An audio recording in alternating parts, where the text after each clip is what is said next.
आप देख रहे हैं इंडिया टाउन न्यूज, भारत की बात।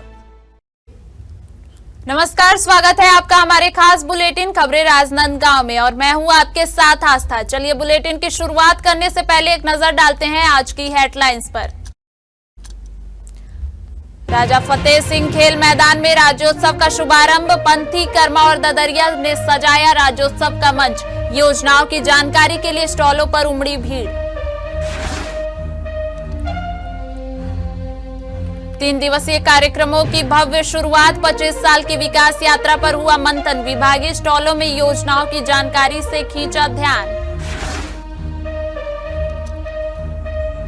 तहसील साहू संघ चूरिया का चुनाव संपन्न, चुरामन दास साहू अध्यक्ष निर्वाचित, प्रमाण पत्र देकर स्वागत किया गया।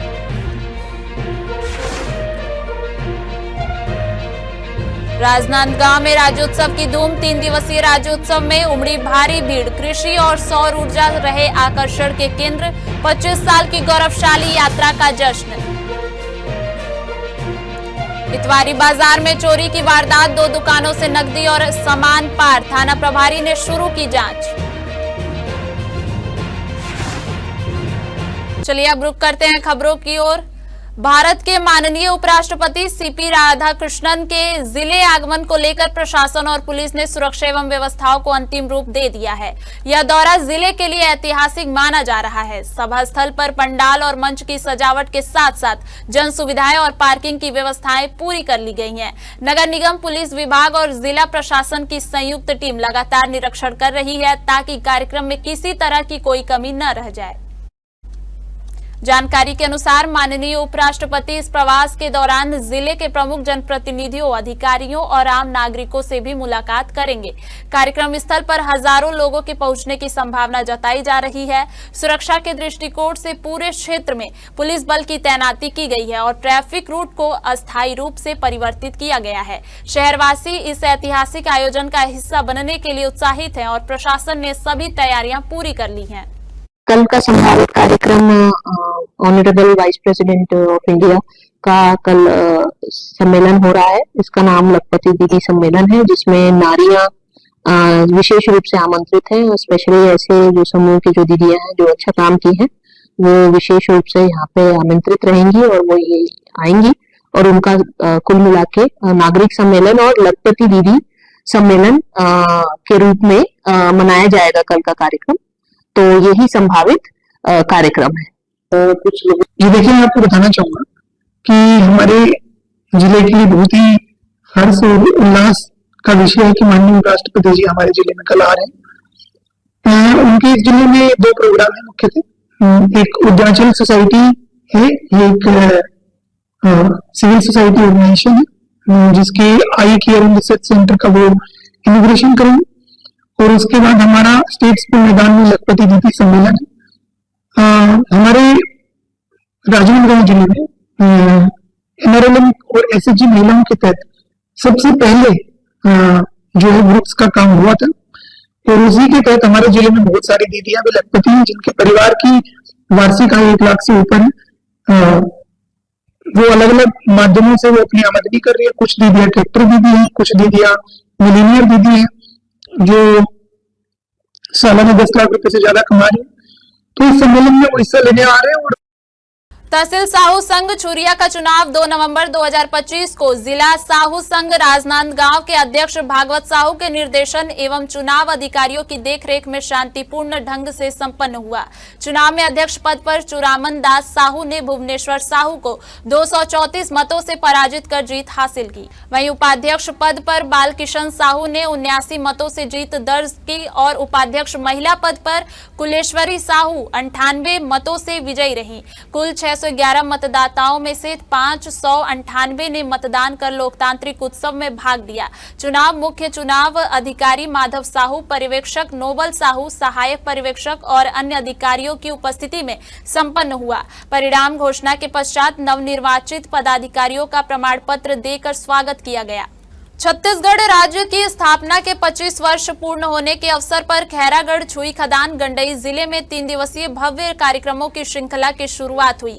कार्यक्रम का शुभारंभ विधायक यशोदा नीलांबर वर्मा एवं जिला पंचायत अध्यक्ष के मुख्य आतिथ्य में किया गया। उद्घाटन समारोह में अतिथियों ने छत्तीसगढ़ की 25 वर्षों की विकास यात्रा को रेखांकित करते हुए कहा कि राज्य ने विभिन्न क्षेत्रों में उल्लेखनीय प्रगति की है। उन्होंने सभी विभागों से जनहितकारी योजनाओं को प्रभावी रूप से लागू कर राज्य को और अधिक प्रगति की दिशा में आगे बढ़ाने का आह्वान किया। विभागीय प्रदर्शनी में अटल पंचायत डिजिटल सुविधा केंद्र आकर्षण का केंद्र बना रहा। प्रदर्शनी में विभिन्न विभागों ने राज्य की उपलब्धियों और योजनाओं की जानकारी दी। आपको बता दें कि 3 दिवसीय कार्यक्रम के दौरान सांस्कृतिक प्रस्तुतियां, विकास प्रदर्शनी और विविध प्रतियोगिताओं का आयोजन भी किया जा रहा है, जिसमें स्थानीय नागरिकों की उत्साहपूर्ण भागीदारी देखी जा रही है। छत्तीसगढ़ राज्य स्थापना दिवस की 25वीं वर्षगांठ के अवसर पर खैरागढ़ के राजा फतेह सिंह खेल मैदान में 3 दिवसीय जिला स्तरीय राज्योत्सव का भव्य शुभारंभ हुआ। कार्यक्रम के मुख्य अतिथि खादी एवं ग्राम उद्योग बोर्ड के अध्यक्ष राकेश पांडे ने दीप प्रज्वलन कर उत्सव की शुरुआत की। राज्योत्सव के पहले दिन से ही नागरिकों, विद्यार्थियों और अधिकारियों की उत्साही भागीदारी देखी गई। खैरागढ़ में यह उत्सव न केवल प्रदेश की सांस्कृतिक विरासत का प्रदर्शन है, बल्कि विकास और जनसहभागिता की नई तस्वीर भी पेश कर रहा है। इस अवसर पर मुख्य अतिथि ने कहा कि डबल इंजन सरकार के नेतृत्व में छत्तीसगढ़ सर्वांगीण प्रगति की दिशा में निरंतर अग्रसर है। मुख्यमंत्री विष्णुदेव साय द्वारा तैयार अंजोर विजन डॉक्यूमेंट 2047 राज्य के विकास का सशक्त रोड मैप बनेगा। इसी कड़ी में सांस्कृतिक मंच पर संगीत विश्वविद्यालय जालबंधा और छुई खदान के कलाकारों ने पारंपरिक पंथी, कर्मा और ददरिया नृत्य प्रस्तुत कर छत्तीसगढ़िया रंग बिखेरा। साथ ही शिक्षा, कृषि, स्वास्थ्य, महिला एवं बाल विकास, वन और पुलिस विभाग द्वारा लगाए गए स्टॉलों ने आम नागरिकों को सरकारी योजनाओं और सेवाओं की जानकारी दी। खरीफ मौसम में प्राकृतिक आपदा, नियमित वर्षा और कीट प्रकोप से फसलों की भारी तबाही से आक्रोशित खैरागढ़ और छुई खदान क्षेत्र के हजारों किसान सड़कों पर उतर आए। अपनी मांगों को लेकर किसानों ने कलेक्टर कार्यालय का घेराव किया और फसल क्षतिपूर्ति, बीमा राशि वितरण के साथ कृषि ऋण माफी की मांग उठाई। कांग्रेस विधायक यशोदा वर्मा सहित पार्टी नेताओं के नेतृत्व में किसानों ने धान का मुआवजा देना होगा और विष्णुदेव साय होश में आओ जैसे नारे लगाते हुए प्रदर्शन किया। इससे पहले कांग्रेस जनों ने पूर्व विधायक स्वर्गीय राज देवव्रत सिंह की पुण्यतिथि पर उनकी प्रतिमा पर माल्यार्पण कर श्रद्धांजलि दी और देवव्रत सिंह अमर रहे के नारे लगाए। इस दौरान कलेक्टर कार्यालय के बाहर पुलिस ने सुरक्षा के पुख्ता इंतजाम किए थे। प्रशासन ने प्रदर्शनकारियों को कार्यालय परिसर में प्रवेश की अनुमति नहीं दी, जिसके बाद किसान सड़क पर ही धरने पर बैठ गए। करीब 4 घंटे तक चले इस धरने के दौरान किसानों ने कलेक्टर से आमने सामने चर्चा की मांग पर जोर दिया। अंततः कलेक्टर स्वयं बाहर आए और किसानों की समस्याएं सुनी। इस मौके पर डोंगरगढ़ विधायक हर्षिता स्वामी बघेल भी पहुंची और किसानों की मांग का समर्थन किया। किसान इसलिए आए, अपनी पीड़ा को लेकर आए हैं। किसान के खेतों में जाकर देखेंगे तो आपके देखने बाली ना, हर खेतों पानी के कारण और बेमौसम पानी इतना गिरा है कि जैसे किसान धान काटा है, दूसरे दिन पानी ऐसा गिरा है कि वो 10 दिन से 12 दिन से वो खेत में से पड़ा है। किसान उसको पलटी मार जाते हैं करपे को, फिर से पानी गिर जाता है, फिर इसमें पूरा बर्बाद हो गया है। और आपको बता रहा हूँ मैं, जितना बीमारी इस साल देखे हम, जैसे कोरोना आया था उस समय मनुष्यों के लिए, इस समय धान के लिए मरोना आ गया, मरोना। वो तीने का खेत है डूबे है पानी में और धान 15 तारीख के चालू होने बेचना के कहा मन कैसे करबो, का करबो कि आंदोलन करे है ना मन पूरा हमारे क्षेत्र कर्मी मन कि ये काला धान बेचना है। अब काला का करना है नहीं, हम तो मरा था बाकी सब लोग थोड़े मार भाई डैकी कहते ला है नहीं, किसान मरत तो मारा थे डैकी लेकिन पारे बात खेती कारी करा था है। हम तो जी जाबो जे में नहीं तो मेरे जाग जी जाबो जिन हवे घर में दुनिया में मतलब जो भी है नौकरी चालू वाले है तो हम किसान के बदला जिया थे। किसान वाला नौकरी वाले मन नहीं देते, किसान हाँ नौकरी वाले मन देवा। किसान मन के फसल पूरा बर्बाद हो गए हैं, तो हम सरकार से पूरा फसल के बीमा जो हो उसका राशि पूरा मिलना चाहिए और जो हमारे ये मुआवजा मिलना चाहिए। और ये धान की जैन स्थिति है वो स्थिति में धान खरीदे। हमारे किसान मन मतलब बहुत दयनीय स्थिति में आ गए हैं। हम सरकार से मांग करा था कि हमारे जो ये है मुआवजा मिलना चाहिए। कत्तो किसान के बीमा हो है, कत्तो के नहीं हो है, तो सब किसान ला इधर ये मिलना चाहिए ताकि किसान अपन जीवन यापन कर सके, अपन बाल बच्चा ला पोस सके। यही मांग लेके हम पूरा सालेवारा वनांचल क्षेत्र के पूरा 22 पंचायत के पूरा हर गांव से किसान आए हैं, हजारों की संख्या में। हमारा सब एक ही मांग है सरकार से कि हमारा धान के मुआवजा मिलना चाहिए और हमारा कर्जा माफी होना चाहिए। देखो आज हम धरना प्रदर्शन में आज 1000 से 1500 तक के हमारे किसान मनाए। हमारे किसान मन के तकलीफ है कि अभी बारिश हो हमें हमारे धान के फसल नुकसान हो, तो हमें हमारा चाहता कि सर्वे हो, अभी तक के कोई सर्वे नहीं करा है। तो अभी एसडीएम साहब के पास यहाँ कलेक्टेड में आए, राज्यपाल के नाम से ज्ञापन सर्वे किए।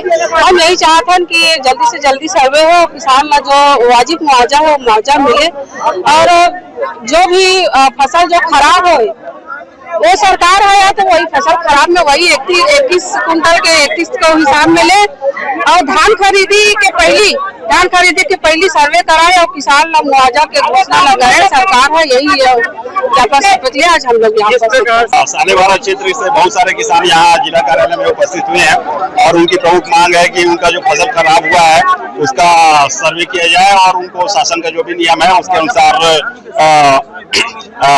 फसल क्षति का मुआवजा प्रदान किया जाए।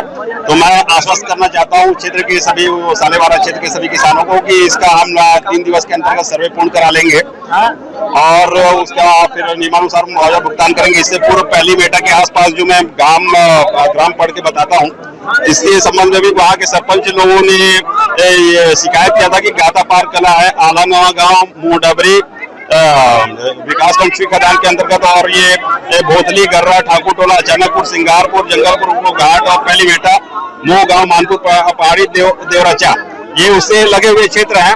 यहाँ के भी सरपंचों के द्वारा शिकायत की गई थी कि क्षेत्र में फसल क्षति हुई है, उसका सर्वे कराया जाए। तो उसके जो सर्वे काम है आज से शुरू हो गया है।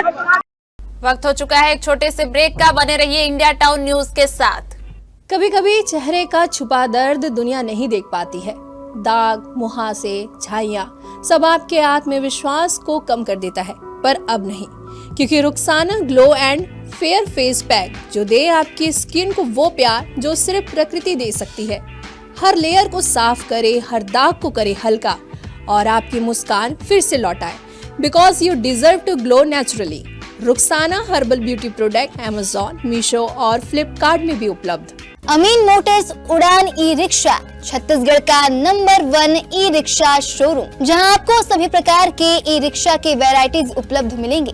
हमारा ई रिक्शा काफी मजबूत है और ये सालों साल चलता है, तो आज ही घर ले आइए आरटीओ इंश्योरेंस के साथ। हमारा पता है अमीन मोटर्स, प्यारेलाल चौक, जीई रोड, न्यायालय के पास, राजनांदगांव। 9827174038 7724047008। ब्रेक के बाद एक बार फिर से आपका स्वागत है। पवित्र कार्तिक पूर्णिमा के अवसर पर आगामी 5 नवंबर को दाऊ चौरा स्थित महादेव घाट पर गंगा आरती का आयोजन किया जाएगा। बीते 2 वर्षों से परंपरागत रूप से आयोजित हो रही यह आरती अब नगर की पहचान बन चुकी है और इस बार इसे और अधिक भव्य रूप से देने की तैयारियों पर जोर है। गंगा आरती के संयोजक डॉक्टर अरुण भारद्वाज ने बताया कि श्रद्धालुओं की बढ़ती संख्या को देखते हुए इस वर्ष कार्यक्रम का विस्तार किया गया है। पुलिस प्रशासन के सहयोग से सुरक्षा एवं यातायात व्यवस्था के विशेष प्रबंध किए गए हैं ताकि श्रद्धालुओं को किसी प्रकार की असुविधा न हो। नगर पालिका और समाज सेवी संगठनों के संयुक्त प्रयास से घाट परिसर की सफाई, रंग रोगन और आकर्षक साज सज्जा का कार्य पूरा कर लिया गया है। गंगा आरती के बाद भजन संध्या का आयोजन किया जाएगा, जिसमें स्थानीय कलाकारों के साथ कलाकारों की दुनिया समूह के सदस्य अपनी प्रस्तुतियों से वातावरण को भक्तिमय बनाएंगे।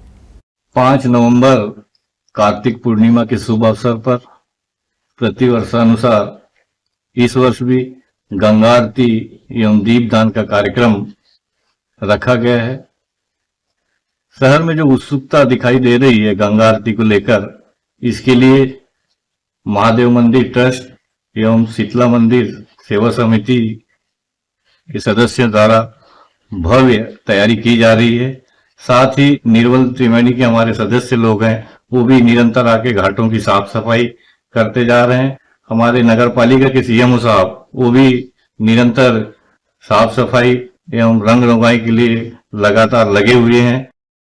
खैरागढ़ के हृदय स्थल इतवारी बाजार में देर रात अज्ञात चोरों ने 4 दुकानों को निशाना बनाया। इस वारदात में 2 दुकानों में चोरी सफल रही, जबकि 2 में प्रयास असफल रहा। चोरी की कुल राशि लगभग 40 से 50 हजार रुपए के आसपास बताई जा रही है। जयंत ट्रेडर्स के संचालक राहुल खत्री ने बताया कि सुबह जब वो दुकान पहुंचे तो पाया कि गल्ले का ताला टूटा हुआ था। अंदर जाकर देखा तो लगभग 31 हजार रुपए नकद और चिल्लर सहित कुल करीब 40 हजार रुपए गायब थे। इसी तरह जगेसर किराना स्टोर से भी कुछ नकद, चिल्लर और किराने के सामान चोरी हुआ मिला। मौके पर पहुंचे थाना प्रभारी अनिल शर्मा ने बताया कि मामला दर्ज कर लिया गया है और सीसीटीवी फुटेज खंगालकर चोरों की तलाशी शुरू कर दी गई है। मेरा दुकान इतवारी बाजार धर्मपुरा रोड में है। 2 तारीख को रात को मैं दुकान बंद करके गया और सवेरे 3 तारीख को आके देखता हूँ कि दुकान का ताला कटा हुआ है और देखता हूँ कि शटर टूटा हुआ है, ताला कटा हुआ है। शटर उठा के देखता हूँ तो कि गल्ला का भी लॉकर टूटा हुआ है। उसमें से गल्ले में से लगभग 40 से 45 हजार रुपए गायब है पैसा। और ये मामले को देख के फिर मैं पुलिस के पास गया, थाना में रिपोर्ट लिखाया और पुलिस कार्रवाई कर रही है। दुकान में चोरी हुआ है, ये ताला तोड़े है, शटर उठा के पैसा सब ले गए है। यहाँ पे अंदर से दरवाजा बंद कर दे रही थी। मैं रोज की तरह अपन रात में दुकान बंद करके घर चल दे रहे। कब के बात है? कल के बात है, कल 3 तारीख। कहाँ चोरी हुए है? ये पैसा और कुछ सामान। अच्छा, तो एक शिकायत दर्ज करे हो आप पुलिस में? शिकायत दर्ज करवाए हूँ। माननीय उपराष्ट्रपति की कल होने वाली राजनांदगांव यात्रा को लेकर प्रशासन ने सुरक्षा के पुख्ता इंतजाम किए हैं। बड़ी संख्या में बाहर से अतिरिक्त पुलिस बल भी शहर में तैनात किया गया है। सुरक्षा कारणों से आज ही पुलिस ने सभा स्थल पर कड़ा नियंत्रण कर लिया है। माननीय उपराष्ट्रपति कल 2 कार्यक्रमों में शिरकत करेंगे। पहला कार्यक्रम उदयाचल में और दूसरा स्टेट स्कूल में आयोजित किया जाएगा। प्रशासन ने लोगों से अपील की है कि सुरक्षा व्यवस्था का पालन करें और कार्यक्रम स्थल के आसपास अनावश्यक भीड़ न लगाएं। छत्तीसगढ़ राज्य के गठन के 25 वर्ष पूर्ण होने के उपलक्ष्य में जिले में बड़े उत्साह और धूमधाम के साथ राज्योत्सव मनाया जा रहा है। जिला प्रशासन द्वारा आयोजित 3 दिवसीय इस कार्यक्रम में लोगों की भारी भीड़ उमड़ रही है। कार्यक्रम के पहले दिन रंगारंग सांस्कृतिक प्रस्तुतियों से समारोह की शुरुआत हुई, जिसमें मुख्य अतिथि के रूप में विधानसभा अध्यक्ष डॉक्टर रमन सिंह शामिल हुए, जहां कलाकारों ने लोक नृत्य, गीत संगीत और छत्तीसगढ़ की पारंपरिक झलकियों से उपस्थित जनसमूह को मंत्रमुग्ध कर दिया। वहीं दूसरे दिन भी संस्कृति की झलक देखने को मिली। तबला वादन, संगीत, भजन गायन सहित कई सांस्कृतिक प्रतियोगिताओं का आयोजन किया गया, जिसमें स्कूली बच्चों और स्थानीय कलाकारों ने बढ़ चढ़कर हिस्सा लिया। कार्यक्रम स्थल पर लगाए गए विभिन्न शासकीय योजनाओं के स्टॉल भी आकर्षण का केंद्र बने हुए हैं। इनमें कृषि, सौर ऊर्जा, स्वदेशी अपनाओ जैसे विषयों पर जानकारी दी जा रही है और इसी कड़ी में स्कूली बच्चों द्वारा बनाए गए प्रोजेक्ट्स ने लोगों का ध्यान अपनी ओर आकर्षित किया। राज्योत्सव में लोगों ने छत्तीसगढ़ की समृद्ध संस्कृति, परंपरा और विकास की झलक का आनंद लिया। जिले में यह आयोजन न केवल उत्सव का प्रतीक बना हुआ है, बल्कि प्रदेश के 25 वर्ष के गौरवशाली सफर की यादें भी ताजा कर रहा है। प्रदेश में जुलाई महीने से बढ़ी हुई बिजली दरों और नए स्मार्ट मीटरों से आम जनता परेशान है। इसी मुद्दे को लेकर आम आदमी पार्टी ने राजनांदगांव में जोरदार विरोध प्रदर्शन किया। पार्टी कार्यकर्ताओं ने सरकार से बढ़ी हुई बिजली दरें वापस लेने की मांग की और कहा कि स्मार्ट मीटरों के नाम पर उपभोक्ताओं से मनमाना वसूला जा रहा है। प्रदर्शनकारियों ने चेतावनी दी कि अगर सरकार ने जल्द ही निर्णय वापस नहीं लिया तो राज्य भर में वृहद आंदोलन शुरू किया जाएगा। इस दौरान आप नेताओं ने कहा कि सरकार गरीब और मध्यम वर्गीय परिवारों पर आर्थिक बोझ डाल रही है। उन्होंने बिजली दरें पूर्ववत करने और स्मार्ट मीटर लगाने की प्रक्रिया पर तत्काल रोक लगाने की मांग की। देखिए, भारतीय जनता पार्टी की शायद सरकार स्मार्ट मीटर के माध्यम से लगातार बिजली दर में वृद्धि किए जा रही है, जिससे जनता की जेबें खाली हो रही है, जनता त्रस्त है। शायद सरकार ने अपने घोषणा पत्र में स्पष्ट रूप से कहा था कि हम हाफ बिजली देंगे, पर आज बिजली बिल जो है डबल आ रहा है, जिससे जनता त्रस्त है। और शायद सरकार जो है विफलता की ओर नजर आ रही है। भारतीय जनता पार्टी की सरकार विफल होते नजर आ रही है। चाहे आप खाद की समस्या ले लो, चाहे आप कानून व्यवस्था ले लो, सभी व्यवस्थाओं में विफल नजर आ रही है। आज आम आदमी पार्टी ने बिजली बिल के विरुद्ध मोर्चा खोला है और इसके पहले भी हमने घेराव किया था और उसका ये दूसरा प्रतिफल ये है कि तब से लेकर ये पार्टी इतनी सुस्त है, इतनी लचर है कि अपने जनता की परेशानी इसको नजर नहीं आती। मेरी जायद सरकार से और भारतीय जनता पार्टी से यही प्रश्न है, क्या आपने जनता को रोजगार दिया? क्या आपने उनको सुरक्षा दिया? क्या आपने उनको प्रति घर में एक रोजगार प्रदान किया जिससे उनके घर में आवक हो सके? जब आप रोजगार नहीं दे सकते तो अब किस मुद्दे पर आप उनका बिजली बिल बढ़ा रहे हैं? पहले तो कम से कम हाफ था, अब तो पूरी तरीके से दुगना हो चुका है। एक आम व्यक्ति जो इसकी प्रतिदिन की दिहाड़ी 1000 रुपए भी नहीं है, वो किस तरीके से 1000 रुपए का बिजली बिल पटाएगा?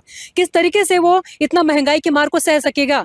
इससे नजर आता है कि ये पार्टी पूरी रीति से मित्रों की पार्टी बन चुकी है। ये पार्टी पूरी रीति से कब्जा हो चुकी है, अडानी के ऊपर, अंबानी के ऊपर कब्जा हो चुकी है। शहर में गंदे पानी की सप्लाई और उससे फैल रही बीमारियों के विरोध में युवा कांग्रेस राजनांदगांव के मोहारा फिल्टर प्लांट के सामने जोरदार प्रदर्शन किया। प्रदर्शनकारियों का कहना है कि नगर निगम की लापरवाही के कारण शहर के कई वार्डों में गंदा पानी सप्लाई किया जा रहा है, जिससे पीलिया और अन्य बीमारियां तेजी से फैल रही हैं। युवा कांग्रेस कार्यकर्ताओं ने बताया कि कई वार्डों में लोगों को बिना फिल्टर किया हुआ पानी मिल रहा है, जिसके कारण लोग बीमार पड़ रहे हैं। स्थिति की गंभीरता को देखते हुए युवा कांग्रेस ने गंदे पानी से भरे बर्तन लेकर फिल्टर प्लांट के बाहर प्रदर्शन किया और नगर निगम प्रशासन के खिलाफ नारेबाजी की। प्रदर्शन के दौरान कार्यकर्ताओं ने महापौर और पूर्व सांसद अभिषेक सिंह का पुतला जलाकर नगर निगम की कार्यप्रणाली पर सवाल उठाए। उनका कहना है कि जब तक स्वच्छ पानी की सप्लाई शुरू नहीं की जाती तब तक आंदोलन जारी रहेगा। युवा कांग्रेस ने चेतावनी दी है कि अगर जल्द ही जलापूर्ति व्यवस्था में सुधार नहीं किया गया तो वे उग्र आंदोलन करने को मजबूर होंगे। देखिए, अभी तत्काल एक हफ्ता हम देख रहे हैं शहर में पीलिया डायरिया जैसा प्रकोप फैल गया है। राजू नगर में, ममता नगर में कई जगह हमको शिकायत में जाकर देखे, वाकई पानी बहुत गंदा आ रहा था, इसलिए हमको यहाँ पे आना पड़ा। और पहले भी हमने 1 महीने पहले से भी यहाँ प्लांट को हमने देख पे रखा है कि तेजस कंपनी, जो अमृत मिशन की जो कंपनी थी, वो बिल्कुल काम नहीं कर रही थी। बीच में तो फिटकरी नहीं था करके शहर में 3 टाइम का पानी नहीं दिया गया। और ये आप लोग जानते हैं, आप लोगों ने वीडियो दिखाया भी था शहर को कि उसमें फिटकरी नहीं था, पूरा हमारा प्लांट बंद था। और कल फिर वही विगत 1 हफ्ता ये देखा जा रहा है कि यहाँ तेजस कंपनी भाग गई छोड़ के। नगर निगम हाथ धरे बैठा है, जबकि तेजस कंपनी के साथ अनुबंध हुआ था, 5 साल का एग्रीमेंट हुआ था चलाने का। पार्टी के बारे में मुझे जानकारी नहीं थी, कांग्रेसी खुद आए यहाँ और उन्होंने अपने मांग रखी। ज्ञापन में मैंने कहा ज्ञापन दो, तो उन्होंने ज्ञापन नहीं दिया, बस ये बोल के जा रहे हैं कि आगे कुछ कार्रवाई करेंगे। पानी पीने के लिए काफी दिक्कतें हो रही है, ग्लास लेकर उनको आना पड़ेगा। शहर में पानी क्या कर रहे हैं, ऐसा उनका मांग। जहाँ दिक्कतें थी राजीव नगर में, फिर पाइप को स्कार किया गया, उसको सफाई की गई है। और जहाँ पीलिया का वो था, वहाँ भी स्वास्थ्य अमला पहुंचा था, हमारे महापौर जी पहुंचे थे और स्वास्थ्य की टीम भी पहुंच के वहाँ आज की डेट में वहाँ कोई भी पीलियाग्रस्त मरीज नहीं है। शहर में गंदा पानी सप्लाई हो रहा है। एक कंपनी थी तेजस कंपनी, जो यहाँ से भाग चुकी है, जिसका पेमेंट नहीं हुआ है। प्रशासन आज तक FIR दर्ज नहीं करा पा रहा है उसके खिलाफ, और नगर निगम इस प्लांट को खुद चलाने की कोशिश कर रहा है, लेकिन प्लांट में ना कोई प्लांट चालू है, ना किसी प्रकार का लैब चालू है। गंदा पानी शहर को पिलाया जा रहा है। इसको लेकर हम लोगों ने यहाँ विरोध प्रदर्शन किया है, जिसमें हमने मधुसूदन यादव का पुतला भी जलाया है और अभिषेक सिंह का भी पुतला जलाया है। क्योंकि एक तरफ घोषित जो महापौर है वो है मधुसूदन यादव, और अघोषित जो महापौर है विधानसभा कार्यालय से जो बैठकर नगर निगम को चलाते हैं अभिषेक सिंह, उनका भी पुतला दहन किया है। जब हम लोग अंदर आ रहे थे प्लांट को देखने के लिए, तो यहाँ के अधिकारी गोलमोल जवाब दे रहे थे। तहसीलदार साहब भी यहाँ उपस्थित है, TI साहब लोग हमको मना कर रहे थे कि एक से दूसरा आदमी अंदर नहीं जा सकता। जब अंदर जाकर देखा गया तो ठेकेदारों की पार्टी चली है, बिना परमिशन ठेकेदारों की यहाँ पर पार्टी चली है। जिस प्रतिबंधित जगह में कोई अगले आदमी को आने की परमिशन नहीं है, उस जगह में ठेकेदारों की पार्टी किस नियमावली के तहत चली है, किसको उन्होंने आवेदन दिया है, किसने उनको परमिशन दी है, ये बात भी हम जानना चाहते हैं। दूसरी चीज, नगर निगम प्रशासन से शुद्ध पेयजल कब जनता को देगा? आज उनके लिए जहर परोसा जा रहा है, शहर की जनता के लिए जहर परोसा जा रहा है। छत्तीसगढ़ राज्य के स्थापना के 25 वर्ष पूर्ण होने के अवसर पर खैरागढ़ छुई खदान गंडई जिले में 3 दिवसीय भव्य कार्यक्रमों की श्रृंखला की शुरुआत हुई। कार्यक्रम का शुभारंभ विधायक यशोदा नीलांबर वर्मा एवं जिला पंचायत अध्यक्ष के मुख्य आतिथ्य में किया गया। उद्घाटन समारोह में अतिथियों ने छत्तीसगढ़ की 25 वर्षों की विकास यात्रा को रेखांकित करते हुए कहा कि राज्य ने विभिन्न क्षेत्रों में उल्लेखनीय प्रगति की है। उन्होंने सभी विभागों से जनहितकारी योजनाओं को प्रभावी रूप से लागू कर राज्य को और अधिक प्रगति की दिशा में आगे बढ़ाने का आह्वान किया। विभागीय प्रदर्शनी में अटल पंचायत डिजिटल सुविधा केंद्र आकर्षण का केंद्र बना रहा। प्रदर्शनी में विभिन्न विभागों ने राज्य की उपलब्धियों और योजनाओं की जानकारी दी। आपको बता दें कि 3 दिवसीय कार्यक्रम के दौरान सांस्कृतिक प्रस्तुतियां, विकास प्रदर्शनी और विविध प्रतियोगिताओं का आयोजन भी किया जा रहा है, जिसमें स्थानीय नागरिकों की उत्साहपूर्ण भागीदारी देखी जा रही है। हमारे खास बुलेटिन खबरें राजनांदगांव में फिलहाल इतना ही। देखते रहिए इंडिया टाउन न्यूज, भारत की बात। नमस्कार। आप देख रहे हैं इंडिया टाउन न्यूज, भारत की बात।